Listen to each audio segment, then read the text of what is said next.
बिस्मिल्लाहिर्रहमानिर्रहीम, अस्सलाम वालेकुम and a very good morning. Good morning public, मैं आपको खुश आमदीद कहूँगी। मैं हूँ अर्मिला हसन। उम्मीद करते हैं जी आप बिल्कुल ठीक ठाक होंगे, मज़े में होंगे और आपकी सुबह बहुत अच्छी हुई होगी। और आपको आज हम जुम्मा मुबारक भी कहेंगे क्योंकि आज फ्राइडे का रोज़ है जी, और इसके साथ साथ वीकेंड भी होता है। मैं तो वीकेंड पे कुछ चंद दिन तो खामोशी इख्तियार किए रखूँगी क्योंकि मैंने बहुत छुट्टियाँ कर ली हैं और उसके बाद अब मैं जब आई हूँ तो मैं फ़्रेश हूँ क्योंकि इस बार मेरे लिए वीकेंड भी थोड़ा जल्दी आ गया। बट स्टिल जी आई होप कि आपके जो जो प्लान्स हैं इस वीकेंड के ऊपर आप उसको पूरा करें। और अब गर्मी भी आ रही है आहिस्ता आहिस्ता। मैं तो हमेशा से प्लान करी होती हूँ कि सख्त गर्मी आने से पहले जो जो आपके काम होते हैं जो बहुत पेंडिंग होते हैं या अपने घर के रखे होते हैं या बाहर के काम होते हैं उनको आप वाइंड अप कर लें। तो सख्त गर्मी में कुछ करने का दिल नहीं कर रहा होता है, बड़ा मुश्किल हो जाता है सर्वाइव करना भी। बट स्टिल जी I hope everyone is doing well. आपको पता है आगाज़ में हम कुछ पॉलिटिकल मामलात के ऊपर डिस्कशन करते हैं और फिर हमारे जो भी पैटर्न होता है शो के उसके मुताबिक आगाज़ में जी मुल्क में जो हुकूमत मुखालिफ तहरीक उसके इम्कानात बहुत ज़हर बहस है इस वक्त मौजूदा सूरत हाल में। मगर अगर अपोजिशन की सफ़ों की बात की जाए तो उसमें कुछ इबहाम और अदम यकजहती इस अमल को जो कह रहे ताख़ीर का शिकार करी है तो ये गलत नहीं होगा। JUI और PTI के दरमियान जो ताल्लुकात हैं वो माजी की कुछ तलखियों के बाद अब बेहतरी की तरफ आते हुए नज़र आ रहे हैं। और लेकिन किसी जो कह लिए सियासी कुर्बत है उसमें नहीं अभी तक ये कन्वर्ट हो पा रहे हैं। दूसरी तरफ जी तहरीक इंसाफ के जो अंदरूनी इख्तलाफात हैं जो बहुत लंबे अरसे से अब तो कह लें प्रोलॉन्ग हो चुके हैं, लेकिन जो क़यादत के दरमियान में गैर यकीनी राबता है, इस्टेब्लिशमेंट से मुज़ाकरात पर आमादा करने की कोशिशें हैं, जो हुकूमत मुखालिफ तहरीक है या सफ़ बंदी है, ये सारी चीज़ें कहीं ना कहीं कॉम्प्लिकेट कर रही हैं तहरीक इंसाफ की सियासत को। आज़म सवाती साहब अचानक मुतहरिक हुए जिसने बहुत सारे सवालात को जन्म दिया। फिर बानी PTI की तरफ से इस्टेब्लिशमेंट से बातचीत के हवाले से भी कुछ खबरें सामने आई और तहरीक इंसाफ के अंदर एक नई बहस छिड़ गई। लेकिन बानी PTI ने इमरान खान साहब ने वाज़ेह अल्फाज में कह दिया कि जी वो कि मुल्की मफाद की खातिर इस्टेब्लिशमेंट से बात करने के लिए तैयार हैं, लेकिन ना ही उन्होंने कभी आज़म सवाती और ना ही किसी को और ज़ाती हैसियत में अपना नुमाइंदा मुकर्रर किया है। बानी PTI से दूसरी जानिब जी मुलाकातों वाला जो मामला है वो भी बड़ा अजीबो गरीब सा होता चला जा रहा है। चंद मखसूस लोगों के अलावा बाकी लोगों की मुलाकात ना होना, इमरान खान साहब की जो बहनें हैं उनकी मुलाकात ना होना और फिर उसके बाद उनकी गिरफ्तारी, ये सारे मामलात बहुत सारी चीज़ें गलत जो तहरीक इंसाफ जिसको समझ भी रही है और इस हवाले से बात भी कर रही है। तार साहब ने कहा है कि अगर बानी PTI से मुलाकातें नहीं हो रही तो ये सिर्फ पॉइंट स्कोरिंग है, सियासी पॉइंट स्कोरिंग है। नहीं मुलाकातें तारीख में किसी भी रहनुमा की नहीं हुई जितनी इमरान खान साहब की हो गई हैं। इस पर भी हम तज्जिया लेंगे और ओवरऑल जो सूरत हाल है इस पर भी बात करेंगे। सीनियर सहाफ़ी तज्जियाकार PJ मीर साहब हमारे साथ मौजूद है। अस्सलाम वालेकुम मीर साहब, good morning. I hope you are doing well. कैसे हैं आप, ठीक ठाक हैं? Very good, thank you. Thank you Mir साहब। ये जो अभी हम अंदरूनी इख्तलाफात का टर्म इस्तेमाल करें तहरीक इंसाफ के लिए, लेकिन अब तो खैर ये इख्तलाफात इतने ज़्यादा एक्सपोज हो चुके हैं। ये जो अचानक से आज़म सवाती साहब के मुतहरिक होने पे सवालात उठे और फिर बानी PTI ने कहा जी कि मैंने कोई डायरेक्टली नुमाइंदा मुकर्रर नहीं किया, मैं हाँ मुल्की मफाद के लिए बात करने के लिए तैयार हूँ इस्टेब्लिशमेंट से, क्या तज्जिया है आपका इस पर? अर्मिला, एक कहावत है अमेरिका में ये कि too many chiefs and not enough Indians. बात यहाँ है कि ये कंफ्यूजन है इधर। हर बंदा बॉस बनने की कोशिश करता है, हर बंदा कहता है कि मैं सबसे करीब हूँ चेयरमैन PTI के और मेरे अलावा कोई दूसरा बंदा नहीं है। अब वो क्या होता है, एक मीटिंग होती है 10 मिनट 15 मिनट जो भी, बाहर आके वो एक ऐसी स्टेटमेंट होती है कि जिसमें मैं समझता हूँ कि PTI के चेयरमैन को कॉम्प्रोमाइज कर दिया जाता है। और आपने सही कहा, ये जो मुख्तलिफ किस्म की ये बयानात हैं ये पार्टी को हर्ट करते हैं। इनफैक्ट कल इसने इमरान ने भी कल यही बात की कि ये मुख्तलिफ स्टेटमेंट्स नहीं आनी चाहिए, जो भी आपने बात करनी है अंदर करो। ये हर पार्टी के अंदर प्रॉब्लम्स होती हैं, नून के अंदर है, पीपल्स पार्टी, लेकिन ये लोग अपने बंद दरवाजे के अंदर अपनी प्रॉब्लम्स को रिजॉल्व कर देते हैं। ये जो है वो कहावत है, अपनी जो लेनन है उसको ये पब्लिक में वॉश करते हैं। इस तरह नहीं होता। इस तरह आपके जो सपोर्टर्स हैं वो भी घबरा जाते हैं कि भाई आप कर क्या रहे हो। आप कोई एक बयान देता है, कोई दूसरा बयान देता है, कोई वो कहते हैं ना वो मौसमी मेंढक उठ के आ जाते हैं कहीं से, हाँ जी मैंने तो ये बात की, मैंने ये बात की। इस तरह नहीं चलता मुल्क। हम पीटीआई को एक सीरियस पार्टी समझते हैं एज पीपल, लेकिन एट द सेम टाइम हमें उनमें सीरियसनेस देखनी चाहिए और दिखानी चाहिए उनको। देखो ना, जब तक आप एक दूसरे से बात नहीं करोगे, वेदर आपको या मुझे या किसी को पसंद हो या ना हो, आपके पास एक हुकूमत है और इस हुकूमत को आपको रिकॉग्नाइज करना चाहिए। अब बैठ जाए जी मैं नहीं मानता, ये इस तरह मुल्क नहीं चलते। अगर इस तरह आपने चलाना मुल्क तो फिर आप एनर्की की तरफ जा रहे हो।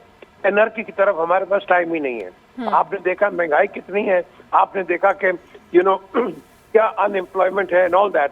तो इसमें मिलजुल के अगर ऑपोजिशन काम नहीं करेगी तो अब आप मुझे बताओ अर्मिला ये कैसे हम आगे बढ़ेंगे? हम तो फंसे हुए एक उसके अंदर, उसको क्या कहते हैं, सर्कल है, एक भंवर है जिसके अंदर हम फंसे हुए हैं। अच्छा मीर साहब, अभी आपने खुद एक बात की कि ये पार्टी को हर्ट कर रहे हैं और बानी पीटीआई की वही बात कि 10 मिनट की एक मुलाकात है। पहले तो मुलाकात के हवाले से बड़े कंसर्न्स तहरीक इंसाफ के इंटरनली भी मौजूद हैं और लोगों की भी मौजूद हैं कि जी अच्छा चंद मखसूस लोग जाते हैं, वकला के हवाले से भी कुछ टेंशन रहती है हमेशा। मुलाकात हो रही है और फिर उस 10 मिनट की मुलाकात के बाद जो एक परसेप्शन बिल्ड किया जाता है, जो माजी के अंदर इमरान खान साहब का बहुत दफ़ा मुख्तलिफ मौक़िफ़ रहा है और जब बाहर आकर कोई भी ऐसी सियासी रहनुमा स्टेटमेंट देता है तो उनके माजी के बयानात या स्टांस की वो नफ़ी कर रहा होता है वो। तो इससे भी तो एक बड़ी पॉलिटिकल अनसर्टेनिटी होती है क्रिएट अवाम के अंदर भी, जो अब मेरे ख्याल से खासी अवेयर भी है बहुत सारी चीज़ों को लेकर। ये बड़ी बदकिस्मती है जो आपने बात की है, बहुत बदकिस्मती है। आप अपने स्केल्टन्स जो हैं, जो भी हो, वेदर गवर्नमेंट हो या ऑपोजिशन हो, अपने स्केल्टन्स को आगे मत निकालो, आगे बढ़ना है। आप वो हाँ जी उसने ये कहा था, हम कब तक इस बहस के अंदर उलझे रहेंगे? हमें जो हो गया वो हो गया, आप आगे चलो। और आगे एक ही वक्त चलोगे जब आप संजीदगी से पाकिस्तान का सोचोगे, अवाम का सोचोगे, गरीब आदमी का सोचोगे, तब आप आगे चलोगे। लेकिन हम नहीं कर रहे, हम पॉलिटिकल पॉइंट स्कोरिंग हो रही है। और मैं तो समझता हूँ कि ये जो इसके पास जाते हैं, इमरान के पास जाते हैं, मुझे तो लगता है इनको ये सही पिक्चर दिखाते ही नहीं है। मुझे तो लगता है ये और दूसरी चीज ये एक और इम्पोर्टेंट है कि जो आपका सेक्रेटरी जनरल होता है, सारी स्टेटमेंट्स वहां से आती हैं, या आपका चेयरमैन जो है इस वक्त जो इनकम्बेंट चेयरमैन है बैरिस्टर गौहर, आप उनके थ्रू करो, या जो बंदा उठता है जिसको टीवी का मौका मिलता है वो माइक लेके आगे खड़ा हो जाता है। हम सोशल मीडिया वालों को कहते हैं कि ये क्या कर रहे हैं पाकिस्तान के साथ, मैं तो कहता हूँ ये क्या कर रहे हैं पाकिस्तान के साथ। इनको एक माइक की जरूरत है और ये शुरू हो जाते हैं। अच्छे प्रोग्राम जो होते हैं वो ब्रेकिंग पर चले जाते हैं और इनकी न सिर है न पैर है, आप इनकी बातें सुनते रहते हो। I think enough is enough, बहुत हो गया है, हमें संजीदगी दिखानी है, लेकिन कौन दिखाएगा? अब आप सवाल करती रहेंगी, यहाँ से आपको एनालिसिस मिलते रहेंगे, जवाब मिलते रहेंगे, लेकिन आप सोचें क्या कि गरीब आदमी का उसको कोई मिल रहा है, उसको रिलीफ नहीं, रिलीफ नहीं मिल रही है, तकलीफ मिल रही है। You're so right। और ये कब तक चलेगा? अच्छा, एक तहरीक के हवाले से भी मीर साहब हम सुन रहे थे जी कि ऑपोजिशन जो है वो तहरीक चलाएगी हुकूमत के खिलाफ और बहुत सारे माजी के मामलात को भी सॉर्ट आउट किया, JUI तहरीक इंसाफ। आप क्या समझते हैं ये तहरीक जो पोस्टपोन हो रही है या उसमें वो इतना दमखम ही नहीं है, जो आगाज़ ही नहीं हो पा रहा, जिसकी बार बार हम सुन रहे हैं बातें? ये जो आपने सवाल किया है ना अर्मिला, अब इसके दो जवाब हैं। या तो आप नेशनल असेंबलीज और सेनेट बंद कर दें, इन सबको छुट्टी पे भेज दें और तहरीकें चलाते रहें और वो काउंटर करते रहें। देखो आपके पास 3 ऑगस्ट हाउसेज हैं, आपके पास प्रोविंशियल असेंबली है, नेशनल असेंबली है, आपका सेनेट है। तो भाई जो आपने एहतजाज करना है, जो आपने अपना पॉइंट लेके आना है, आप इलेक्टेड मेंबर्स हैं यार, आप जाए वहां जाके बहस करें। वहां तो बहस करते नहीं है, रोड पे आके, या तो कौन है ये बनाना रिपब्लिक है कि रोड पे आके हम हुकूमत को खत्म कर देंगे। इस तरह कोई भी हुकूमत हो उस तरह नहीं होती है। पीटीआई की हुकूमत थी क्या, इलेक्शंस में गए, ठीक है, इलेक्शंस पे डिबेट हुई है, बिल्कुल एक्सेप्ट किया कि वो ठीक है नहीं है। पीपल्स पार्टी ने भी एहतजाज किया, PMLN ने भी किया, PTI ने भी किया, उस पर एक बहस है। लेकिन जो भी आएगा जाएगा वो इलेक्शंस के थ्रू होगा। अगर तो आप सोचते हैं कि रोड पे आके गवर्नमेंट्स को डिसमेंटल करेंगे, डिसलॉज करेंगे, याद रखो कि मुझे अभी तक एक चीज याद आती है अर्मिला के, ये 2013 की बात थी कि नवाज शरीफ अपना मैंडेट लेके आ रहे हैं, तो नीचे के वो कहते हैं मुझे तो समझ नहीं आ रही मैं हुकूमत लूं या ना लूं, क्योंकि इतने गंदे हालात वो हुकूमत छोड़ के जा रही है, मेरा क्या बनेगा। बिल्कुल सही उन्होंने बात की। बात यह है कि अगर आज पीटीआई ऐसे रूट पे चला जाता है कि जिसमें वो कल आते हैं और ये तो 2 महीने नहीं सरवाइव करेंगे।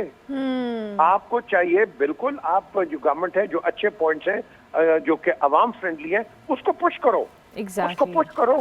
कल जो लोग होंगे, आपका वोट बैंक तो वही है, आपको तो कोई तकलीफ नहीं है। सो बेसिकली हमारी सोच इस तरह की नहीं है। हमारी सोच है जो आया नहीं तो उसको निकाला नहीं। ये so right. Thank you very much Mir Sahab. वक्त कम था लेकिन आपने एनालिसिस दिया इस हवाले से। पीजे मीर साहब हमारे साथ मौजूद थे जी, मौजूदा सियासी सूरत हाल पर अपना तज्जिया दे रहे थे। हम ब्रेक लेंगे, ब्रेक के बाद वापस आएंगे। Welcome back to good morning public जी। ब्रेक के बाद वापस आ गए हैं। पिछले दिनों कराची से एक वीडियो मंजर आम पे आई और जो सबकी तवज्जो उसकी तरफ आई। एक डंपर ड्राइवर शाहराह फैसल के ऊपर कानून की खिलाफ वर्जी करते हुए नज़र आया और ना सिर्फ तेज़ रफ्तारी बल्कि उसने कानून भी तोड़ा और पेट्रोलिंग कार के रोकने के बावजूद रुका नहीं और फरार भी हो गया। इसी वाक़े ने जी शहर में जो हैवी ट्रैफिक है और दीगर खिलाफ वर्जियों के खिलाफ एक बड़े क्रैकडाउन को भी जन्म दिया और कराची में पुलिस और इंतज़ामिया ने 4 से 14 अप्रैल तक भरपूर कार्रवाइयाँ की। कितनी कार्रवाइयाँ हो चुकी हैं और आए रोज़ ये जो कराची हो या मुख्तलिफ हम शहरों के भी फ़िलहाल, क्योंकि हम कराची के हवाले से बात करें, क्योंकि ये डंपर की जो वीडियो आई और उसके अलावा भी यहाँ पे जैसे वाक़यात होते रहते हैं, उसके ऊपर कितनी अब तक जो है एक्शन कितना लिया जा चुका है, कितनी कार्रवाइयाँ हो चुकी हैं और क्या प्रोसेस चल रहा है, इस हवाले से भी बात करेंगे। इसके लिए हमारे साथ सैयदा अकरबा फातिमा साहिबा मौजूद हैं, तर्जुमान है सिंध हुकूमत की, और इसके साथ साथ हमारे नुमाइंदे मोहम्मद रज़ा भी हमारे साथ मौजूद हैं। अकरबा साहिबा की तरफ जाने से पहले मैं मोहम्मद रज़ा से ज़रा थोड़ी सी डिटेल्स ले लेती हूँ कि वह क्विकली हमें थोड़ा सा एक ओवरव्यू दे दें कि ये जो क्रैकडाउन हुआ है और इसके साथ साथ जो डंपर ड्राइवर जिसकी वीडियो भी मंजर आम पे आई, क्या ताज़ा तरीन अपडेट है। रज़ा, अगर आपको मेरी आवाज़ आ रही है तो प्लीज़ मुझे बताइएगा। जी बिल्कुल, कराची ट्रैफिक पुलिस की जानिब से जो ट्रैफिक हादसात उसकी रोकथाम के लिए सख्त इक़दाम और सख्त फ़ैसले किए हैं और ताज़ा तरीन सूरत हाल ये है कि शहर में दफ़ा 144 नाफिज कर दी गई है और शहर में एक जो हैवी ट्रैफिक है उसके दाखिले पर पाबंदी है। सुबह 6 से रात 10 तक ये पाबंदी आयद की गई है। जो हादसात हो रहे थे उसके बाद ख़ुसूसन जो हैवी ट्रैफिक है उसके ख़िलाफ़ काफ़ी क्रैकडाउन नज़र आया और उनको सख्त अहकाम उनके ख़िलाफ़ दिए गए और उन तमाम तर मालकान जो है डंपर है, उसमें वाटर टैंकर और दीगर हैवी ट्रैफिक है, उनको अपने आग फ्रंट और बैक पर जो है कैमरे और डैशबोर्ड पर कैमरे नस्ब करने की हिदायत जारी की गई हैं, जबकि दाएं और बाएं जो है सेफ गार्ड और इसके अलावा जो QR कोड है वो भी लगाने का जो है अहकाम जारी किए गए हैं, जबकि उनकी जो स्पीड है 30 किलोमीटर फी घंटे के रफ्तार से वो जो डंपर है वो चला सकते हैं। तमाम तर जो इक़दाम हैं अमली तौर पर वो नज़र आ रहे हैं। इससे पहले कानून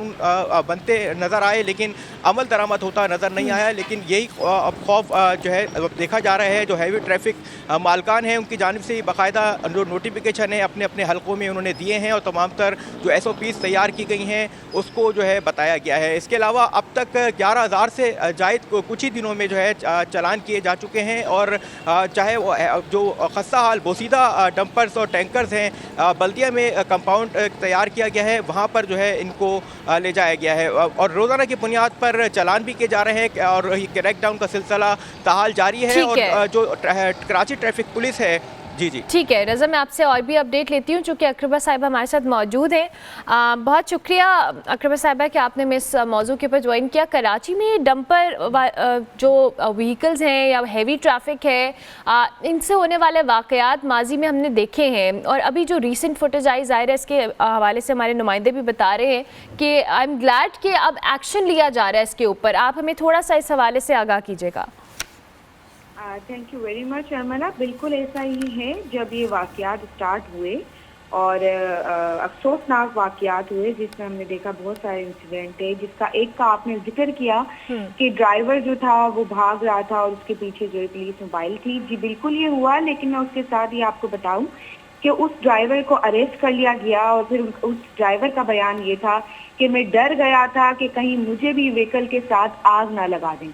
इस वक्त आप जानती हैं कि शेर कायद में जो एक फिजा चल रही है वो एक बहुत ही खौफनाक भी है और शहरियों के साथ साथ जो हैं ड्राइवर्स वो भी इस खौफ का जो है शिकार हैं।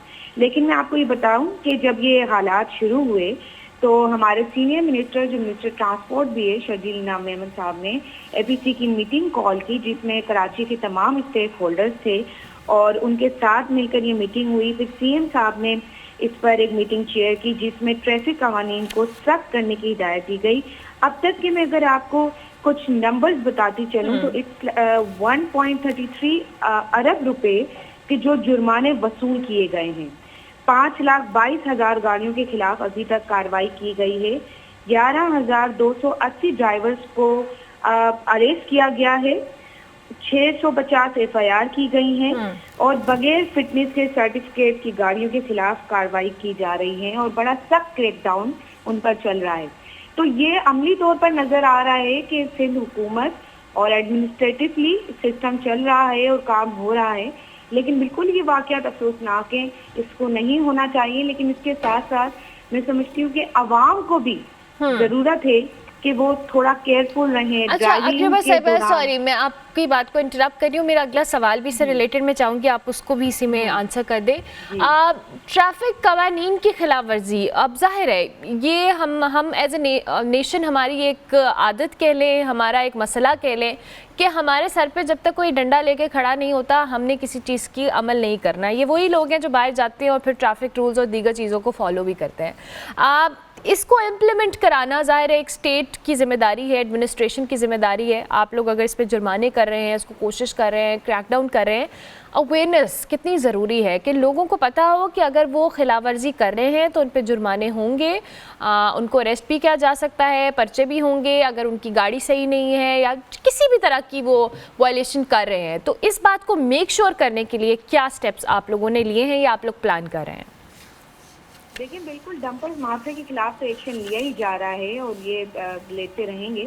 लेकिन इसके साथ साथ शहरियों को भी रिस्पॉन्सिबल होने की ज़रूरत है, जिम्मेदार होने की ज़रूरत है कि जाहिर अगर आप एक बाइक पे 5-5 लोग बैठेंगे तो इंसिडेंट और इस तरह के अल्लाह ना करे हालात तो रहनुमा हो सकते हैं। तो इसमें इनको चाहिए, खास तौर पे मेरे जो बाइक चलाने वाले हमारे शहरी हैं उनको चाहिए कि वो ड्राइव बड़ी रिस्पॉन्सिबली करें। और इसके साथ साथ लाइसेंस का जो है क्रैकडाउन तो डंपर माफिया के खिलाफ चल रहा है, लेकिन शहरियों पर भी इस चीज को लागू किया जाता है कि जो जिम्मेदारी उनकी है वो आपकी भी है। ये सिर्फ ये नहीं है कि कोई हुकूमत, चाहे वो सिंध हुकूमत हो या कोई भी, किसी हुकूमत की जिम्मेदारी के साथ साथ ये हमारी शहरी होने के साथ भी जिम्मेदारी है कि हमारी अपनी फैमिलीज होती हैं। ये बहुत बड़ा नुकसान होता है कि कोई भी इंसिडेंट होने के बाद जब आप अपनी फैमिली के किसी फर्ज को खोते हैं तो ये कोई छोटा वाकया नहीं होता है।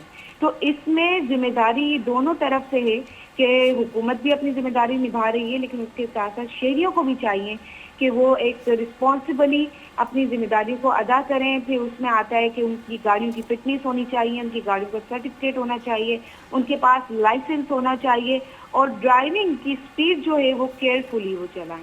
अनफॉर्चुनेटली ये होता है कि हम देख रहे होते हैं लाइन क्रॉसिंग हो रही होती है, वन वे होता है, उसके बावजूद भी सिग्नल तोड़े जा रहे होते हैं। तो ये वो छोटी छोटी चीजें होती हैं जो बड़े वाकयात का वजह बनती हैं।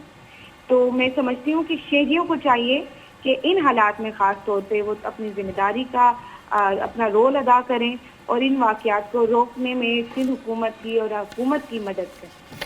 ठीक हो गया। इन द एंड जाहिर है आपने भी बात की कि आप लोग क्रैकडाउन कर रहे हैं, स्ट्रैटेजी क्या है अगर जो इस क्राइटेरिया पे पूरा नहीं उतरता, अगर कोई डंपर जो माफिया जो क्रैकडाउन आपने जो स्टैंडर्ड सेट किया है कि व्हीकल आपकी इंस्पेक्शन होनी चाहिए, आप ओवर स्पीडिंग नहीं कर रहे, जो भी आप वायलेशन कर रहे हैं, अगर कोई नहीं करता तो क्या उसके खिलाफ एक्शन होगा? देखें उनको उनके खिलाफ एफआईआर की जाएगी, उनके लाइसेंस को जब्त किया जाएगा। अभी तक सैकड़ों गाड़ियां जो डंपर्स की हैं वो जब्त की जा चुकी हैं और आपको पता होगा कि सिंध हुकूमत ने बैन इम्पोज किया हुआ है कि डे टाइम पर 11 PM टिल 6 AM गाड़ियां जो हैं हेवी व्हीकल्स इंटर नहीं होंगी शहर के अंदरूनी हिस्सों में। और लेकिन मैं आपको अफसोस के साथ इसके साथ एक और चीज़ बताती चलूँ कि इस सारे मामले को हमें सियासी नज़र नहीं करना चाहिए। माजरत के साथ जो इस वक्त कराची में सूरत हाल है, बिल्कुल ये वाकयात नहीं होने चाहिए और हुकूमत से बड़े एक्शन ले रही है, फिलफोर एक्शन ले रही है, और जो अमली तौर पर नजर भी आ रहे हैं, सिर्फ लफ्जी नहीं है। सीएम साहब खुद इस पर एक्शन ले रहे, ट्रांसपोर्ट मिनिस्टर खुद इस पर एक्शन ले रहे। लेकिन कुछ सियासी जमातें हैं जो हमेशा से माजी की तरह सियासत करते आए हैं। इन इश्यूज पर भी ये इतना अफसोस का आलम है कि आप किसी के घर में अगर फौतगी होती है या किसी के घर का कोई अजीज चले जाता है तो उस पर भी आप सियासत करें। मैं समझती हूँ कि सब स्टेक होल्डर्स को, कराची के जो जिम्मेदार हैं, जो स्टेक होल्डर्स हैं, उन्हें इन खास तौर पे इन इश्यूज पर मिलकर काम करने की जरूरत है, बजाय इसके कि हम ऐसे मामलात को भी सियासत की नजर कर दें। दैट्स वेरी अनफॉर्चुनेट, और ऐसा नहीं होना चाहिए। जाहिर है कि ये वो मसाइल हैं, ये बेसिक जो चीज़ें हैं, कानून की खिलाफ वर्जी करना, कानून को इनफैक्ट फॉलो करना, ये एक एज ए नेशन हम सबकी ज़िम्मेदारी है। अगर हम उसको भी पोलिटिसाइज कर रहे हैं तो ये हम अपने साथ गलत कर रहे हैं। हम क्या मैसेज दे भी रहे हैं और क्या मैसेज ले भी रहे हैं। थैंक यू वेरी मच अकरबा साहिबा, बहुत शुक्रिया कि आपने हमें वक्त दिया। इसके साथ साथ मोहम्मद रज़ा, आपका भी बहुत शुक्रिया कि आपने हमें तफसीलात से आगाह किया। मैं ब्रेक लूँगी, ब्रेक के बाद वापस आएंगे। आप देखते रहिए good morning public. Welcome back to good morning public. जी, ब्रेक के बाद वापस आ गए हैं। हम जब भी स्पोर्ट्स के हवाले से कोई अच्छी खबर शेयर करते हैं तो मुझे खुद भी एक्साइटमेंट होती है, और पाकिस्तान के लिए जी खेलों के मैदान से पिछले कुछ अरसे में दो खुश आइंद और काबिल फ़ख्र अगर ख़बरें कहें तो गलत नहीं होगा। एक तो मुल्क की तारीख में जी पहली बार अंडर 23 आलमी स्क्वाश चैम्पियनशिप का इनेकाद हुआ, कराची में हुआ, और दूसरी तरफ इसी चैम्पियनशिप के फाइनल में पाकिस्तान के जो प्लेयर हैं नूर जमान, इन्होंने मैदान मार लिया और पेशावर से ताल्लुक़ रखते हैं। 21 साल नूर जमान ने जी मिस्र के करीम अल तुर्की के ख़िलाफ़ एक शानदार और बहुत ही थ्रिलिंग और एक्साइटिंग किस्म के मैच के बाद कामयाबी हासिल कर ली। ना सिर्फ गोल्ड मेडल जीता बल्कि ये ट्रॉफ़ी भी अपने नाम की, और पाकिस्तान को स्क्वाश के हवाले से, क्योंकि हम स्क्वाश की जब बात करते हैं तो माजी हमारा बड़ा रोशन रहा है, और अब माशाल्लाह से जिस तरह से हमारे प्लेयर्स परफॉर्म कर रहे हैं और चैम्पियनशिप का इनेकाद भी अपने मुल्क के अंदर होना इट्सेल्फ बड़ी एक अच्छी बात है। और आज हमारे शो में नूर जमान हमारे साथ तो मौजूद हैं। अस्सलाम वालेकुम Noor Zaman, good morning, thank you very much. कैसे हैं आप? जी वालेकुम सलाम, थैंक यू सो मच। मैं अल्हम्दुलिल्लाह बिल्कुल ठीक, आप कैसी हैं? मैं बिल्कुल ठीक हूँ। आपको सबसे पहले तो बहुत बहुत मुबारकबाद इतनी अच्छी खबर देने के लिए, और इतनी जो कह ले पाकिस्तान का नाम रोशन करने के लिए। कैसा लगा जीत कर? और पहले मुझे अपनी जीत के हवाले से और इस चैम्पियनशिप का कराची के अंदर जो इनेकाद हुआ उसके हवाले से अपने एक्सप्रेस करें, कैसा लगा आपको? जी सबसे पहले तो अल्लाह का लाख लाख शुक्र अदा करूँगा कि मैंने एक दफ़ा दोबारा से पाकिस्तान को वर्ल्ड चैम्पियन बनाया है काफ़ी अरसे बाद। ये टूर्नामेंट हुआ था कम से कम 30-35 साल बाद पाकिस्तान में दोबारा से हुआ है world championship. Last time 1990s में हुआ था मेरे ख्याल से। तो इस साल पाकिस्तान में हुआ है कराची में।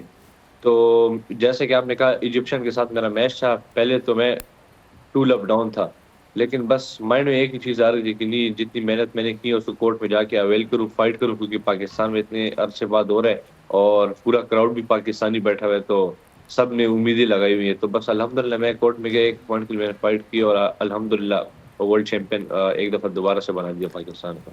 बहुत ज़बरदस्त। अच्छा नूरजमान, मुझे थोड़ा सा अपने स्क्वाश करियर के हवाले से बताएं। आप कब से स्क्वाश खेल रहे हैं? आपकी फैमिली में भी कोई और स्क्वाश खेलता है? और जब आप प्रैक्टिस करते हैं किस तरह से करते हैं, क्या पैटर्न्स हैं आपके? जी ये असल में मेरी फैमिली गेम है। मेरे जो दादा कमर जमान वो वर्ल्ड चैम्पियन रह चुके हैं। बिल्कुल। तो मेरी फैमिली गेम है। बचपन में मेरा इतना शौक नहीं था, लेकिन ये वो मुझे लेके जाते थे स्क्वाश, तो मेरा तो इतना शौक नहीं था, लेकिन बस वो सख्तियों की वजह से आहिस्ता आहिस्ता आहिस्ता आहिस्ता मेरे अंदर शौक बढ़ा। तो अल्हम्दुलिल्लाह वो काफ़ी सारे टूर्नामेंट जीते मलेशिया में, कतर में, वो छोटे टूर्नामेंट्स होते हैं। तो फिर उसके बाद अल्हम्दुलिल्लाह 2022 में 2 टाइम एशियन जूनियर चैम्पियन बना, 2023 में एशियन गेम सिल्वर मेडलिस्ट बना, और अभी ये वर्ल्ड चैंपियनशिप से पहले मैं इंग्लैंड में लिवरपूल कप अपन जीता हूँ, और अभी अल्हम्दुलिल्लाह अल्लाह पाक ने वर्ल्ड चैंपियन बना दिया। ज़बरदस्त, अल्लाह करे कि आप इसी तरह से कामयाबियां समेटते रहें और स्क्वाश में जो हमारा जो एक ट्रैक रिकॉर्ड रहा है बहुत ब्राइट भी रहा है। मुझे बताएं नूरजमान, आगे कौन सा ऐसा इवेंट है या टूर्नामेंट है जिसकी आप तैयारी कर रहे हैं, और आप तैयारी कितना टाइम करते हैं, कहाँ पे प्रैक्टिस करते हैं? चूँकि आपका ताल्लुक भी पेशावर से है, वहाँ पे कैसी फैसिलिटीज़ हैं? पेशावर में अल्हम्दुलिल्लाह फैसिलिटीज़ A1 है बिल्कुल। दादा के साथ मैं ट्रेनिंग करता हूँ यहाँ पे PF Hashim Khan squash complex में, ओके। और पाकिस्तान एयरफोर्स उसको चलाती है। तो अभी अल्हम्दुलिल्लाह मैंने जाना है 10 दिन बाद मैंने USA जाना है। मेरा न्यूयॉर्क में टूर्नामेंट है PSA का।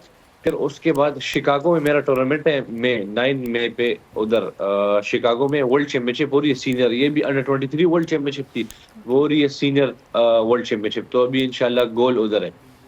ज़बरदस्त। तो अब मुझे ये बताएं कि आपने, ज़ाहिर है जब आपका मुकाबला होता है बहुत सारे, आपने जैसे कहा टूर्नामेंट्स के लिए, जो आपका अब तक का सबसे मुश्किल या कह लें थ्रिलिंग एक कंपटीशन रहा, वो कब और कहाँ किसके साथ रहा? लास्ट टाइम एशियन गेम्स में मैं फाइनल में 10-8 मैच बॉल अप था, और एशियन गेम्स में गोल्ड मेडल के लिए 1 पॉइंट रहता था, लेकिन बस मैं हार गया था वो इंडियन से। तो अभी रिसेंटली अभी ये जो कराची में मैं फाइनल जीता हूँ वर्ल्ड चैंपियनशिप का, ये भी इजिप्शियन के साथ था। पहली 2 गेमें मैं हार चुका था।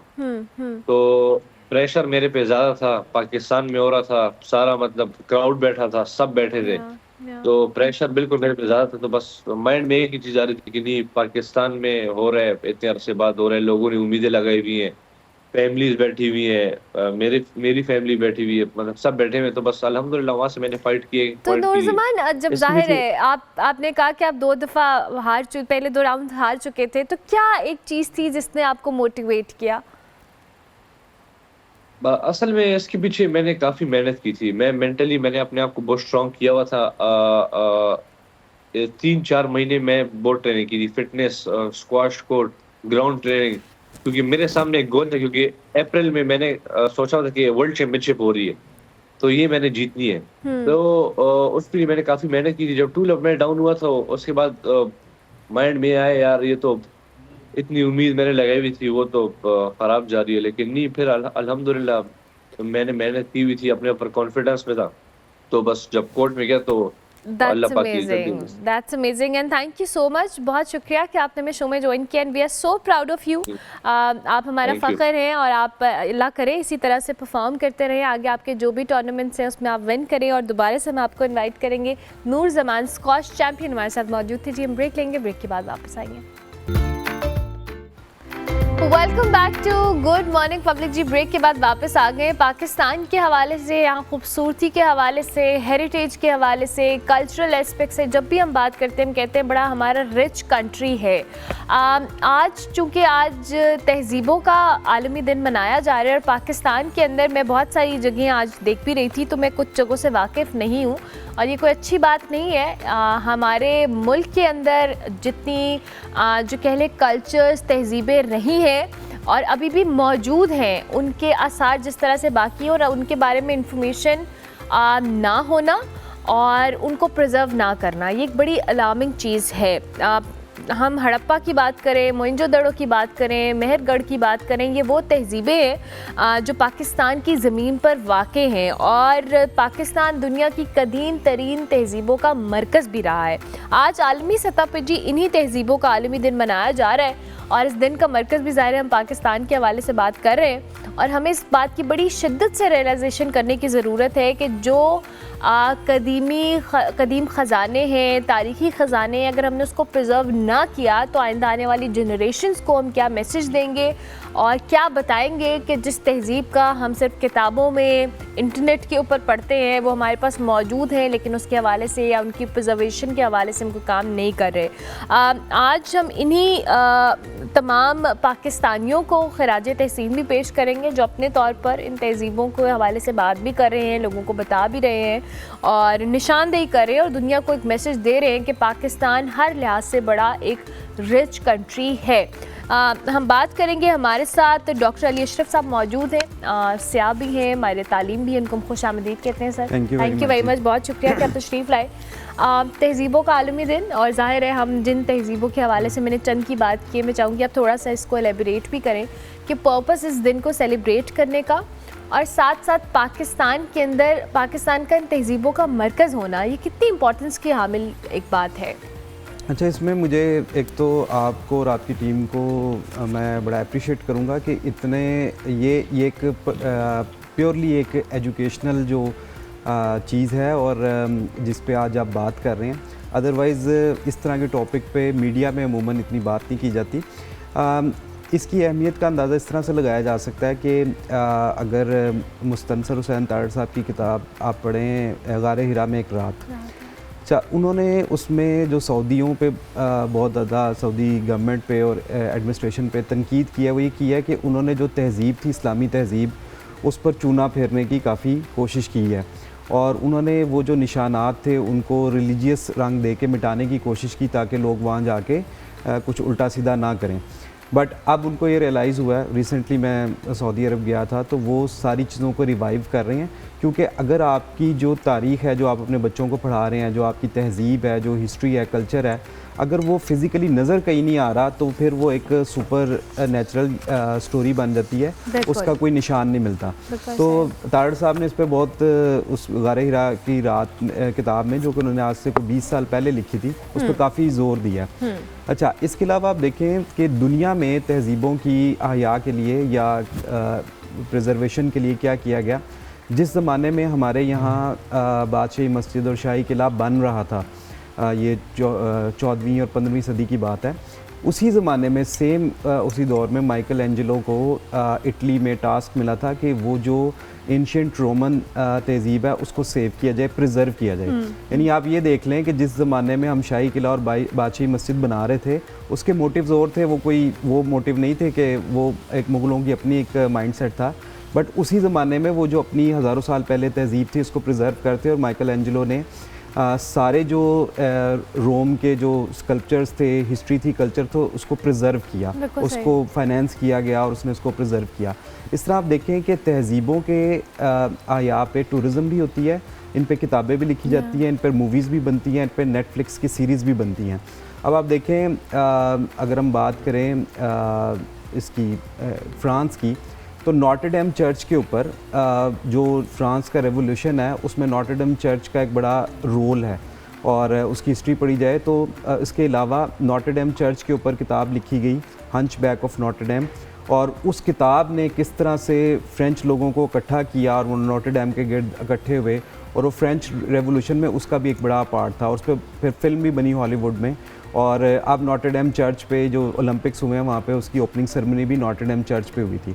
इसके अलावा आप देखें, वेनस की बात करें हम, तो वेनस में मर्चेंट ऑफ वीनस के नाम से एक नावल लिखा गया, उस पर मूवीज़ भी बनी हैं, और वो सिर्फ क्या था कि एक वेनस में, मैं वहाँ पे ट्रैवल भी किया, देखा भी है, वहाँ एक छोटी सी एक मकान है जिसके ऊपर 2 ऊँट बने हुए हैं। अब वो ऊँट की हकीकत है या नहीं है, उन्होंने इसको एक पूरी स्टोरी बनाई, और पूरी दुनिया में लोग सिर्फ वो एक छोटा सा मकान देखने आते हैं, और क्योंकि उसके ऊपर किताबें लिखी गई, उसके ऊपर मूवीज़ बनी, और वो छोटी सी स्टोरी ये है कि उन्होंने, एक वेनस के रहने वाले ताजिर थे, वो UAE गए, जो अब UAE है, और वहाँ पे वो जो लड़का है, यंग बॉय है, he fell in love with a girl, तो उसने कहा कि उसके पेरेंट्स नहीं माने जो साथ गए हुए थे, तो उन्होंने कहा कि हम वापस, उसने कहा कि अब तुम्हारी मेरी शादी नहीं हो सकती क्योंकि इस वक्त मेरे पेरेंट्स नहीं मान रहे। तो उसने कहा कि तुम वीनस आना, अपनी बिलविड को कहा, तो वहाँ पे मैं तुमसे शादी कर लूँगा। तो उसने कहा कि वीनस इतना बड़ा होगा, मुझे कैसे पता लगेगा। उसने कहा कि पूरे वीनस में सिर्फ एक घर पे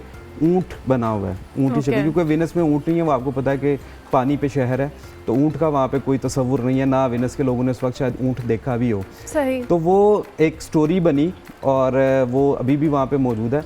तो बात ये है कि जो पूरी दुनिया में लोगों के पास छोटी छोटी जो चीज़ें हैं उनको उन्होंने बड़ा कर दिया। अच्छा, अब मेरा सवाल ये है कि पाकिस्तान के अंदर जो तहजीबें मौजूद हैं, जिन कदीम, मैंने मोइंजोदड़ो का जिक्र किया, मेहरगढ़ का जिक्र किया, हड़प्पा का जिक्र किया, ये तो वो हैं जो शायद हमने किताबों वगैरह में पढ़ लिए हैं। बहुत सारी ऐसी अनएक्सप्लोर्ड जगह भी ज़ाहिर मौजूद होंगी जहाँ पे लोगों को सिर्फ नाम से पता होगा वहाँ क्या है, तारीखी हम उस हवाले से क्या काम कर रहे हैं?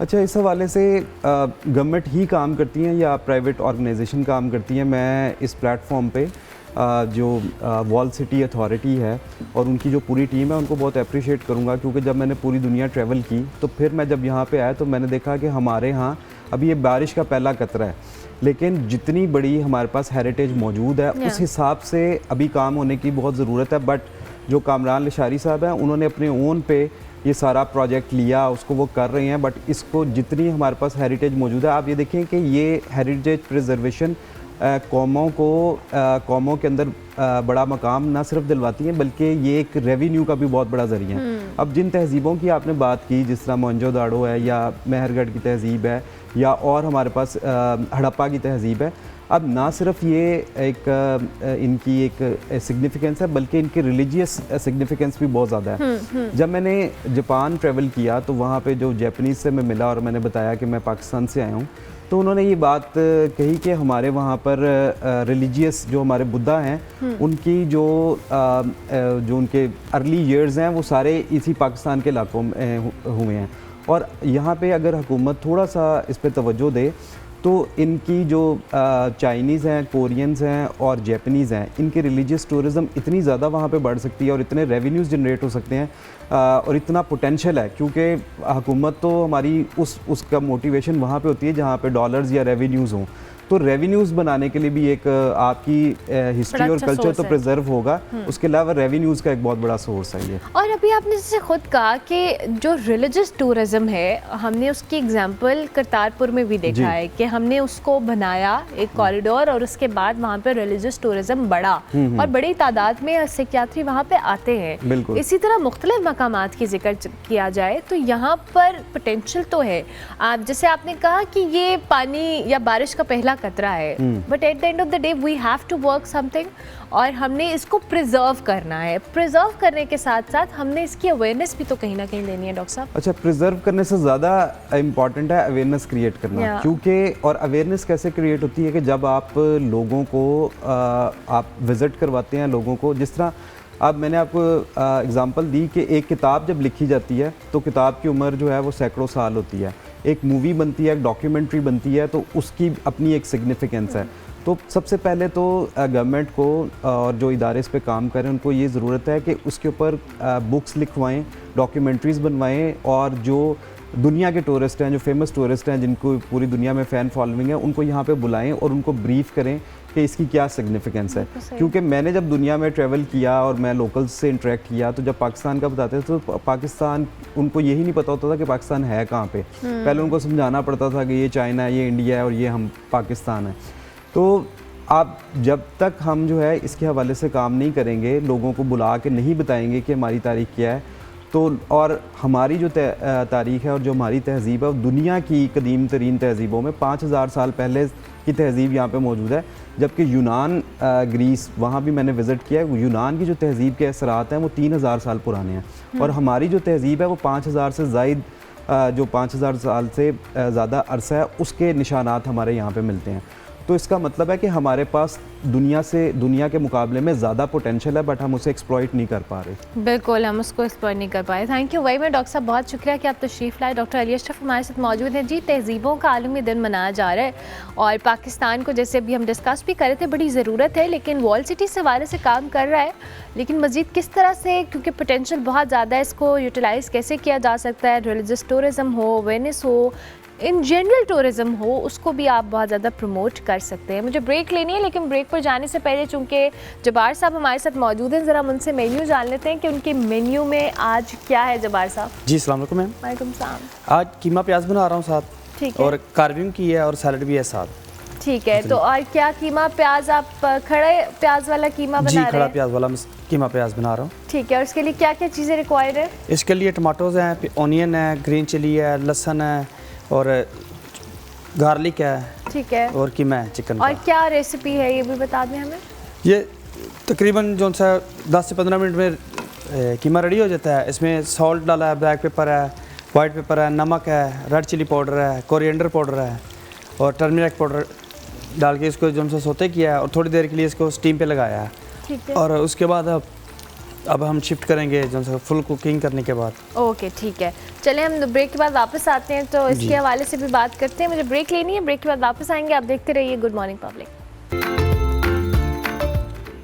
Welcome back to good morning public जी। ब्रेक के बाद वापस आ चुके हैं और अब जिस आर्टिस्ट से आपकी हम मुलाकात करवाने वाले हैं, बड़ी डाइवर्सिटी है इनके काम के अंदर, चाहे वो फैशन डिज़ाइनिंग हो, ब्यूटिशियन हो, आर्टिस्टिक पेंटिंग्स हो, इसके अलावा कुकिंग भी करती हैं और बहुत डाइवर्सिफाइड किस्म का इनका आर्ट है। आज हम इनसे बात करेंगे और इन्होंने अपनी ज़िंदगी का एक बहुत बड़ा अरसा सऊदी अरब के अंदर गुजारा है और उन्होंने जदीद मुसव्वरी के मैदान में भी बहुत ज़्यादा अपना नाम भी बनाया है, उनकी अलग पहचान भी है। और साथ साथ जी ये अब ट्रेनिंग भी देती हैं मुख्तलिफ जो आर्टिस्ट हैं उनको, और वो फिर इंटरनेशनली जाकर काम भी कर रहे हैं अपना, and that's very impressive at the same time. और इनकी जो आर्ट पीसेस हैं ख़ुद भी पाकिस्तान की बड़ी ज़बरदस्त और मुख्तलिफ गैलरीज़ के अंदर आपको नज़र आते हैं। और इन्होंने अपने नए प्रोजेक्ट जो क्रिएटिव शॉट है, इसके ज़रिए जो अपनी आर्ट है उसको लोगों तक पहुंचाया भी है और उसको इंटरेस्टिंग भी बनाया है। आज हम अस्मा खालिद चूँकि हमारे साथ मौजूद हैं, इनसे हम बात करेंगे। इनको खुशामदीद कहते हैं। अस्सलाम वालेकुम अस्मा, कैसे हैं आप? वालेकुम। मैं बिल्कुल ठीक ठाक, आप कैसी हैं? मैं बिल्कुल ठीक हूँ। आपकी माशाल्लाह हम इतनी सारी मैं आपकी चीज़ें देख रही थी कि आप ब्यूटिशियन भी हैं, आप आर्टिस्ट भी हैं, फिर आप राइटिंग भी करती हैं, कुकिंग भी करती हैं। आगाज़ कहाँ से किया आपने? आगाज़ ये जैसे कहते हैं ना कि एक दिन का जर्नी नहीं होता, ये बचपन से शुरू हो जाता है। तो बचपन में शौक़ था आर्टिस्ट बनने का, बट जब बड़ी हुई तो सऊदीया में कोई कॉन्सेप्ट नहीं था, इंस्टीट्यूट्स नहीं होते थे, तो मैंने फ़ैशन डिज़ाइनिंग को परस्यू किया। तो फ़ैशन डिज़ाइनिंग को परस्यू जब करके तो फ़ौरन शादी हो गई। I went Saudia. तो फिर बस हम औरतें जो होती हैं वो बच्चों में और घर में इतनी बिजी हो जाती हैं कि नहीं अपने पैशन को टाइम दे सकती। अब माशाल्लाह बच्चे बड़े हो गए, सो आई थॉट कि मुझे अब अपने पैशन को वापस से लेके आना है और मुझे आर्टिस्ट बनना है, जो मेरा बचपन का एक चाइल्डहुड पैशन था। तो मैं इसीलिए लोगों को मोटिवेट भी करती हूँ कि एज मैटर नहीं करती। अगर आप अपने गोल्स अलाइन कर लेते हैं, चाहे वो लेट एज में करें या कभी भी करें, बट अगर आप डिटर्मिन हैं अपने काम के साथ और पैशनेट है तो आप कुछ भी अचीव कर सकते हैं। डेफिनेटली। और इसमें हमें पता लगे कि आज हमारे लिए आप कुछ लाइव बनाने भी वाली हैं। इंशाल्लाह ज़रूर। तो आप इसको स्टार्ट भी करें, मैं साथ साथ आपसे अगर आप कॉन्वर्सेशन कर सकती हैं तो हम बातें भी करते हैं और साथ साथ आपका काम भी देखते हैं। अच्छा, आज आप क्या बनाने वाली हैं और क्या सोचा है? मैं एब्स्ट्रैक्ट आर्टिस्ट हूँ बेसिकली, तो मैं उसी में कुछ बनाऊंगी जो जल्दी में बन जाए, वरना तो पेंटिंग्स इतना टाइम लेती हैं। हम जरा कोई हमारा टाइम कम है तो आज चले आप स्टार्ट करें काम को। तो अस्मा मुझे ये बताएं कि जाहिर है आपने मुख्तलिफ आर्ट फॉर्म से काम किया, ट्रेनिंग्स भी देती हैं, किस तरह का काम आप ज़्यादा करती हैं और जो ट्रेनिंग्स भी आप देती हैं एब्स्ट्रैक्ट के अलावा? मैंने सऊदीया में तो बच्चों को इंटरनेशनल कंपटीशंस विन कराए थे, तो वहाँ पे हर एज ग्रुप के बच्चों को मैंने ट्रेनिंग दी थी। वहाँ पे इंटर कॉम्पिटिशन्स होते हैं थ्रू आउट द किंगडम। तो अल्हम्दुलिल्लाह कैम्ब्रिज और ऑक्सफोर्ड यूनिवर्सिटी के कॉम्पिटिशन्स में मैंने बच्चों को 3 साल तक विन कराया हुआ है। फिर उसके बाद पाकिस्तान में मैं अपनी कम्युनिटी में जैसे इत्तेहाद टाउन में हूँ, तो वहाँ पे मैं वर्कशॉप्स दे रही हूँ हर एज ग्रुप को, जिसमें 7 ईयर्स से लेके बड़े बुजुर्ग भी हैं जो कैलीग्राफी सीखते हैं। कुछ कैलीग्राफी भी करती हैं? कैलीग्राफी भी करती हूँ। Lovely lovely. तो ये जर्नी ऐसा है कि आप इसमें सीखते भी हैं और सिखाते भी हैं। तो इसमें ये आप कर लेंगी तो फिर थोड़ा सा आप अपना जो फ्रेम है वो चेंज कर लीजिएगा ताकि जी मैं बस इसको थोड़ा सा वेट कर लूँ क्योंकि वो बहुत इम्पोर्टेंट है। अच्छा, ये पहला स्टेप होता है कि आपने अपने कैनवस को वेट करना है। इससे पहले आपने इसको वो करना होता है, सैंड करना होता है। जैसे सैंड में घर से करके लेके आई हूँ इसको, ताकि वो स्मूथ बने। ये कितना इंटरेस्टिंग प्रोसेस होता है ना कि हमें आइडिया ही नहीं होता कि एक आर्टिस्ट जब स्टार्ट कर रहा होता है, हमने तो एक फाइनल प्रोडक्ट नजर आ रहा होता है, पर जो एक प्रोसेस होता है वो बहुत इंटरेस्टिंग होता है। इसमें बहुत मेहनत होती है, एक लेयरिंग लगती है कलर्स की 1 by 1। आप एकदम से सारे कलर्स नहीं लगा लेते, आपने कैनवस की बेस को पहले रेडी करना होता है, फिर उसके बाद आपने उस पर कॉम्पोजिशन क्या बनानी है, वो कलर पैलेट क्या यूज़ करना है। Through out a huge work, आपका पूरा ये माइंडसेट आपने बनाना क्या है, वो क्या सोच रहा है, उसको लेके आना है। कैलीग्राफी में तो होता है कि आप आयत होती है, आप देख के लिख के कुछ भी कर सकते हैं, बट मुझे लगता है कंटेम्प्रेरी मॉडर्न आर्ट ज़्यादा डिफिकल्ट है क्योंकि उसमें आपका माइंड का और ब्रेन की एक्टिविटी ज़्यादा इन्वॉल्व होती है। एब्सोल्युटली। आप अपने इस कैनवस को रेडी करें, मीनवाइल चूँकि जबार साहब भी हमारे साथ मौजूद हैं और इन्होंने कुछ कार्विंग वगैरह भी की हुई है, सैलेड भी बनाई है। जबार साहब आप हमें बताएं क्या क्या बन चुका है जो कार्विंग आपने की है? स्वीट कॉर्न सैलेड बिल्कुल रेडी है और कार्विंग तरबूज का मैंने बना के रखा हुआ है। ठीक है। तो अभी कीमा प्याज जोन सा वो भी रेडी हो गया है सर्विंग करने के लिए। ओके, और सैलेड में आपने क्या क्या चीज़ें इस्तेमाल की हैं? उसमें स्वीट कॉर्न्स है, बनाना है, एप्पल है और ग्रीन ऑलिव है और ब्लैक ऑलिव्स हैं। और आपने इसको प्रेजेंट किस में किया है? वाटरमेलन में। वाटरमेलन में, ओके, वेरी इंटरेस्टिंग। चले जी, ये आप इसकी फाइनल लुक भी दिखा दें और जबार साहब भी बड़ी अच्छी और मुख्तलिफ रेसिपीज़ लेकर आते हैं और मीनवाइल अस्मा हमारे लिए कुछ एब्स्ट्रैक्ट आर्ट का लाइव जो कह रहे हमें डेमो भी दे रही है। अस्मा, कलर्स कौन से आप इस्तेमाल करती हैं? मैं इसमें डिफरेंट कंपनीज़ हैं, मैं बेसिकली इंपोर्टेड कंपनी यूज़ करती हूँ, सैनिलियर के। ठीक है। तो उससे ये है कि आपकी कलर्स की जितनी अच्छी क्वालिटी होगी उतना ही आपका कैनवस की लाइफ लॉन्ग हो जाएगी। ओके। इट्स लाइक आपको मैक्सिमम 100 ईयर्स से लेके 50 ईयर्स तक आपके कलर्स या कैनवस की लाइफ होनी चाहिए प्रोफेशनली। ओके।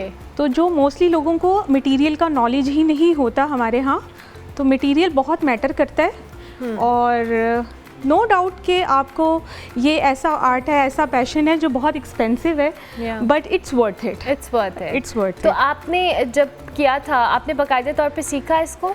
मैंने इसको अभी मेरी अभी रिसेंटली रेजिडेंसी भी चली है। यहाँ के मेंटोर हैं मेरे, बहुत अच्छे हैं माशाल्लाह, Qasim Bhukti. He is a Karachi based artist. तो उन्होंने अभी मुझे 2 या 3 मंथ्स हो गए हैं, इंशाल्लाह अभी उसका रेजिडेंसी का हमारा शो आ रहा है, नया प्रोजेक्ट आ रहा है। तो उस पर हम काम कर रहे हैं। तो उन्होंने हमें माशाल्लाह बहुत अच्छी ट्रेनिंग दी है। Lovely lovely. और ये आप मुख्तलिफ कलर्स का इस्तेमाल कर रही हैं, राइट? या इसमें ब्लू है, आपने कॉम्पोजिशन बहुत ध्यान से चूज़ करनी होती है। हमेशा कलर्स को डिपेंड करता है कि आप मोनोटोन्स में जाना चाह रहे हैं, डार्कर टोन्स में जाना चाह रहे हैं या प्राइमरी कलर से आप खेलना चाह रहे हैं, ये आप पे डिपेंड करता है।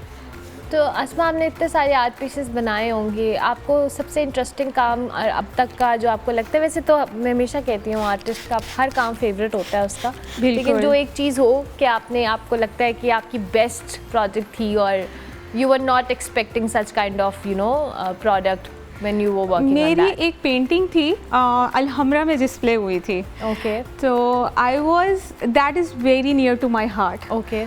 तो वो मेरा शो था, ग्रुप शो था। ओके। तो आई वॉज नॉट एक्सपेक्टिंग कि वो सेल हो जाएगी, और वो कुछ काम होते हैं ना जो आप सिर्फ अपने लिए करते हैं। तो that is one of that piece.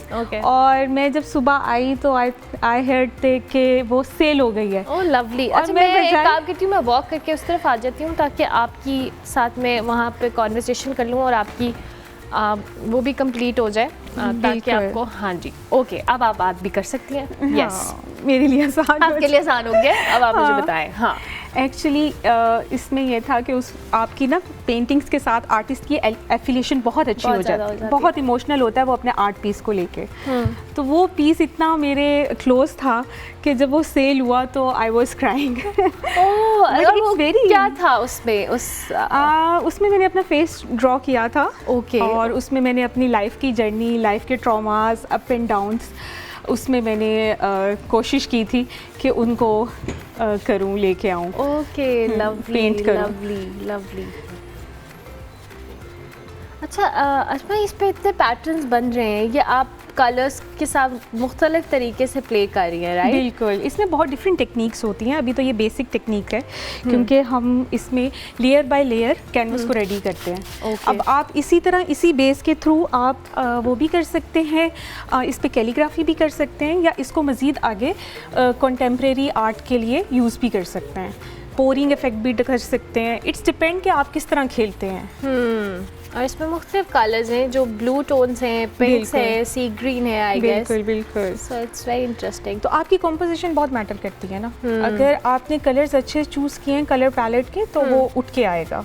Pakistan में एब्स्ट्रैक्ट आर्ट का क्या कॉन्सेप्ट है या स्कोप है? बहुत स्कोप है, बहुत अब तो इस वक्त तो बहुत न्यू इमर्जिंग आर्टिस्ट काम ही एब्स्ट्रैक्ट पे कर रहे हैं, क्योंकि इंटरनेशनल मार्केट कैलीग्राफी से ज़्यादा एब्स्ट्रैक्ट में है। क्योंकि कैलीग्राफी बहुत रिलीजियस हो जाता है और उसमें आपको बहुत अदब, एहतराम, आयतों का, सूरतों का ध्यान रखना पड़ता है। तो उसमें ये होता है कि लोग बहुत वो कॉन्शियस हो जाते हैं कि हमने ये रखना है या नहीं, मतलब क्योंकि उसमें आपने जब आपने बाहर भी भेजना है तो भी देखना है शिपमेंट में ये कहाँ कहीं बेदबी तो नहीं हो रही होगी। तो इसलिए लोग ज़्यादातर इस पे काम कर रहे हैं। असमा, आप इसको बार बार कैनवस को वेट करी, क्या ये ड्राई पे सही से होता नहीं है या क्या इसकी क्या लॉजिक है? इसमें ड्राई आपको कलर स्प्रेड नहीं होगा ना, देखिए कितना थिक है। जो अच्छे कलर्स हैं ना, मतलब जो इम्पोर्टेड हैं, सेनीलियर हो गया, मैरीज हो गया, मैरीज तो लोकल कंपनी है, इससे अच्छी भी और भी है। और उसमें ये होता है कि आप ना कलर को थोड़ा सा पतला करना पड़ता है आपको ना, थिन होता है। जितनी थिन लेयर करके आप अपने कैनवस को बिल्ड करेंगे उतना ही आपका कैनवस स्मूथ आएगा। अगर आप पहली दफ़ा में ही थिक लेयर लगा देंगे तो वो एक पैची लगेगा। अब आप देखें यहाँ थोड़ा सा थिक लगा है ना, तो ब्रश के स्ट्रोक्स भी नज़र आ रहे हैं। बिल्कुल सही, ठीक है, फिर ये इफेक्ट नहीं आएगा। थिन लेयर आनी चाहिए, थिन लेयर आनी चाहिए, इफेक्ट आता है। वेरी इंटरेस्टिंग, बिल्कुल ज़बरदस्त। तो अस्मा, मुझे ये बताएं, आप बच्चों को जब अभी भी जो आप कह रही हैं कि आपकी रेजिडेंसी चल रही है, आप ट्रेनिंग भी करती है अपनी कम्युनिटी में, रिस्पांस कैसा है? रिस्पांस बहुत अच्छा है, क्योंकि लोग आजकल अपने बच्चों को मोबाइल स्क्रीन से हटा के एक क्रिएटिव चीज़ें, क्रिएटिव चीज़ों की तरफ लेके आ रहे हैं, और it's very important these days. क्योंकि हमारी जनरेशन बहुत गलत ट्रैक पे जा रही है, और अगर हम इस तरह की क्रिएटिव एक्टिविटीज़ को अपनी सोसाइटी में इन नहीं करेंगे तो हमारी लोगों की मेंटल हेल्थ इश्यूज़, बेसिकली एक थेरेपी भी नहीं है। हाँ, इट्स लाइक अ थेरेपी। तो इसमें ओल्ड एज वाले हों, मिडिल एज वाले हों, बच्चे हों, मैं कहती हूँ ये कंपलसरी होना चाहिए। आपको हफ्ते में एक दिन ज़रूर पेंटिंग करनी चाहिए। आपको आती है नहीं आती, जस्ट डू इट। हाँ बिल्कुल। बच्चों को इवन अगर आप पेंट कलर, वाटर कलर्स, इस तरह की कोई भी चीज़ दे रहे हैं और वो कुछ ना कुछ ड्रॉ करेंगे, बिल्कुल हम आहिस्ता आहिस्ता शायद उसका इंटरेस्ट भी डेवलप हो जाए, बाकायदा सीखने लग जाए। और अब तो मुझे लगता है पेरेंट्स भी दे आर क्वाइट फ्लेक्सिबल कि उनके बच्चे आर्ट वाली साइड पर जाएं। बिल्कुल, पहले बड़े रिलक्टेंट होते थे। आई रिमेंबर हमारे टाइम पे तो ये होता था, डॉक्टर बन जाओ, इंजीनियर बन जाओ। अब लोग ये देखें ये टेक्सचर बन रहा है। हाँ बिल्कुल। अब आप इस पे पानी गिराते जाएं, इसको बिल्ड करते जाएं, जहाँ पे आपको दिल कर रहा है कलर लगाना है, कलर ऐड करना है। अभी ये थोड़ा सा ड्राई होगा तो I love to add white colour. अच्छा, क्योंकि उससे ये जो ट्रीज और ब्रांचेस जैसा इफेक्ट आ रहा है, टेक्सचर आ रहा है, ये बहुत अच्छा आएगा। ओके, अब आप इसमें वाइट, अच्छा इसमें अब जाहिर है एक आप जब बना रहे होते हैं रेगुलर, उसमें आपका थॉट प्रोसेस भी होता है और आपका कुछ एक विजन भी होता है एक आर्टिस्ट का। हमारा तो ये हिसाब है कि अगर हम पेंटिंग कर रहे हैं रेगुलर बेसिस पे, तो हमने रात के 2 बजे भी अगर आइडिया क्लिक हुआ है ना, बेड से सोते हुए हमने उठ के उसको कैनवस पे उतार देना है, या हमने उसको लिख लेना है कि हमने सुबह उठ के करना है। हम लोग इतने पैशनेट होते हैं कि हमने इसको हर हाल में इसको लेकर आना। वाइट कलर ऐड करिए, बहुत ही ज़बरदस्त इफेक्ट आ रहा है इसका। इस साइड पे चूँकि वो ब्लूज इन सी ग्रीन है, वेरी इंटरेस्टिंग है। अभी हम जब इस पे पानी गिराएंगे तो फिर सेम इफेक्ट आएगा। ओके, ये हमारे पास लास्ट 2 मिनट्स हैं, ये वाइंड अप हम कर लें बस, ये ऑलमोस्ट वाइंड अप हो गया। Okay, lovely. ये पानी से बहुत अच्छा इफेक्ट आ रहा है इसका, और ये हालांकि हमें लग रहा होता है कि मुख्तलिफ पेंट्स और कलर्स हैं, ज़ाहिर कलर्स के साथ जो वाटर का यूज़ है, and it's very interesting. Wow, different techniques हैं। कुछ लोग को डिस्कवर करते हैं, कहते हैं ना आप जितना काम करेंगे आप अपने ही काम में डिस्कवरी करते हैं। वाओ। तो चलिए जी, आप इसको फाइनल टचेस दें। मीनवाइल कीमा भी रेडी हो गया किचन में, उसकी फाइनल प्रेजेंटेशन भी हम देख लेते हैं जी। और जवार साहब, थैंक यू वेरी मच, इतनी अच्छी रेसिपी और इतनी अच्छी प्रेजेंटेशन के लिए। सैलेड और वाटरमेलन को उसको कार्व करके जब्बार साहब ने प्रेजेंट कर दिया है। फाइनल प्रेजेंटेशन है। मीनवाइल अस्मा की पेंटिंग भी ऑलमोस्ट कंप्लीट हो गई है। आज आपके सेट पे थोड़े से colours, it's okay, it's perfectly fine, we love colours. जिंदगी कलरफुल होनी चाहिए, कलरफुल होनी चाहिए। एग्जैक्टली बिल्कुल कलरफुल होनी चाहिए। और ये ऑलमोस्ट इट्स डन। ओके, ज़बरदस्त। थैंक यू वेरी मच अस्मा कि आप आई। इन द एंड हमारे प्लेटफॉर्म से आप कुछ भी कहना चाहें लोगों को, this camera is all yours. मैं सिर्फ ये कहूँगी कि जैसे कि लोगों को होप लूज़ नहीं करनी चाहिए। आप जब अपने काम को लेके डिटर्मिन और पैशनेट होंगे तो ही आप लाइफ में कुछ अचीव कर सकते हैं। अगर मैं एज ऑफ 40 इतना कुछ कर सकती हूँ तो वाई नॉट यू गाइज। और हमारी न्यू जनरेशन क्यों पाकिस्तान छोड़ के जा रही है, that's hit me very hard. क्योंकि मैं 35 साल गुजार के तो मैं पाकिस्तान आई हूँ, क्योंकि पाकिस्तान को मेरे आर्ट की ज़रूरत है, मेरी सोच की ज़रूरत है। तो अगर हम जैसे मोटिवेटेड लोग भी अगर पाकिस्तान से बाहर चले जाएंगे तो आई डोंट नो कि पाकिस्तान का फिर क्या बनेगा। I can imagine. और मुझे लगता है जो पेट्रियाटिज्म होता है वो जो लोग बाहर रहते हैं उनके अंदर बहुत ज़्यादा होता है माइनस पर। अस्मा, आपकी पेंटिंग्स लोग देखना चाहें, आपका इंस्टाग्राम सोशल मीडिया क्या है, बताएं हमें। मेरा इंस्टाग्राम पे पेज है ethereal.asma के नाम से, सेम फेसबुक पे भी है। और उसी पे मैंने सारे अपने लिंक ऐड किए हुए हैं। अगर किसी ने कोई पेंटिंग ऑर्डर करनी है या वर्कशॉप्स के लिए कोई मुझे कांटेक्ट करना है तो वो आप मुझे इनबॉक्स कर सकते हैं। थैंक यू वेरी मच अस्मा, बहुत शुक्रिया and I wish you very best of luck. आप बड़ी अच्छी एग्जांपल है, इंस्पिरेशन है बहुत सारे लोगों के लिए कि आपकी एज मैटर नहीं करती, आपका पैशन है, आप उसको किसी भी अपने एज के हिस्से में परस्यू कर सकते हैं। अस्मा ने अपनी लाइफ, अपनी सेटलमेंट के बाद अपने पैशन को परस्यू किया। सो ये कुछ लाइफ डेमोन्स्ट्रेशन भी उन्होंने हमें दिखाई। प्रोग्राम का वक्त खत्म हो गया जी। इंशाल्लाह मेरी आपसे मुलाकात होगी आप मंडे को, और फीडबैक आपने सोशल मीडिया हैंडल्स पे लाजमी देना है। मंडे तक के लिए मेरी तरफ से अल्लाह हाफ़िज़।